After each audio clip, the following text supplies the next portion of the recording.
Boche Gold and Diamonds. Buy now, pay later.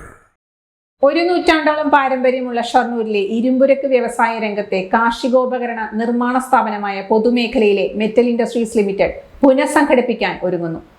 നഷ്ടത്തിൽ പ്രവർത്തിക്കുന്ന മെറ്റലിനെ പുനഃസംഘടിപ്പിക്കാനായി state public sector and autonomous bodies officers ഫെഡറേഷനാണ് നിർദ്ദേശങ്ങൾ തയ്യാറാക്കി അവതരിപ്പിച്ചത്. ഇതിനായി ചേർന്ന സെമിനാറിൽ നിർദ്ദേശങ്ങൾക്ക് അംഗീകാരമായി.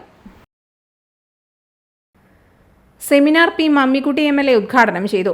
Metal industries chairman advocate Francis Thomas അധ്യക്ഷനായി.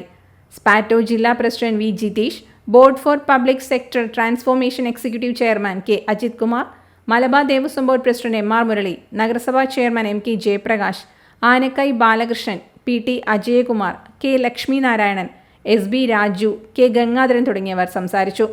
2023 മാർച്ച് വരെയുള്ള സർക്കാർ വായ്പ 14.93 കോടി രൂപ ഓഹരി മൂലധനമാക്കുക, നടപ്പ് പദ്ധതിക്ക് 4.45 കോടി രൂപയും റീജിയണൽ ഷോറൂമിന് 50 ലക്ഷം രൂപയും ഓഹരി മൂലധനമായോ പലിശരഹിത വായ്പയായോ അനുവദിക്കുക, സർക്കാർ വായ്പയുടെയും ഓഹരി മുൻകൂറിൻ്റെയും പലിശ ഇനത്തിൽ നൽകാനുള്ള 16.15 കോടി രൂപ ഘട്ടമായി എഴുതിത്തള്ളുക, കമ്പനിയുടെ അംഗീകൃത മൂലധനം വർദ്ധിപ്പിക്കുക, ജീവനക്കാരുടെ നിയമനത്തിന് അംഗീകാരം വാങ്ങി ഉടൻ നിയമനം നടത്തുക, നിയമന സ്ഥാനക്കയറ്റ മാനദണ്ഡങ്ങളും പിന്തുടർച്ചാ പ്ലാനും ഉൾപ്പെടെ മനുഷ്യവിഭവശേഷി നയം നടപ്പിലാക്കുക, കമ്പനിയുടെ ഭൂമി വില പുതുക്കി നിശ്ചയിക്കുക, SIFLുമായി ബഹിരാകാശ പ്രതിരോധ ആവശ്യങ്ങൾക്കുള്ള ഉപകരണ വിൽപ്പന ധാരണാപത്രം ഒപ്പുവയ്ക്കുക, CDറ്റുമായി സഹകരിച്ച് നമ്പർ പ്ലേറ്റ് പദ്ധതി പുനരാലോചിക്കുക, സുരക്ഷ, എനർജി ഓഡിറ്റുകൾ കൃത്യമായ ഇടവേളകളിൽ നടത്തി നിർദ്ദേശങ്ങൾ നടപ്പിലാക്കുക തുടങ്ങിയവയാണ് മെറ്റൽ ഇൻഡസ്ട്രീസ് ലിമിറ്റഡിൻ്റെ പുനഃസംഘടനാ നിർദ്ദേശങ്ങളിലെ പ്രധാനപ്പെട്ടവ.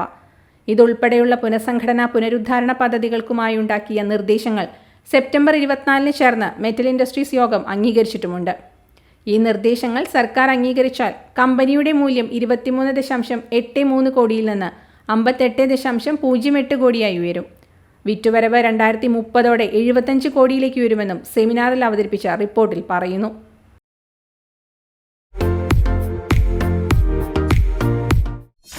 .view ന്യൂസ്, കാഴ്ചകളാണ് ലോകം, കണ്ടു തുടങ്ങുക.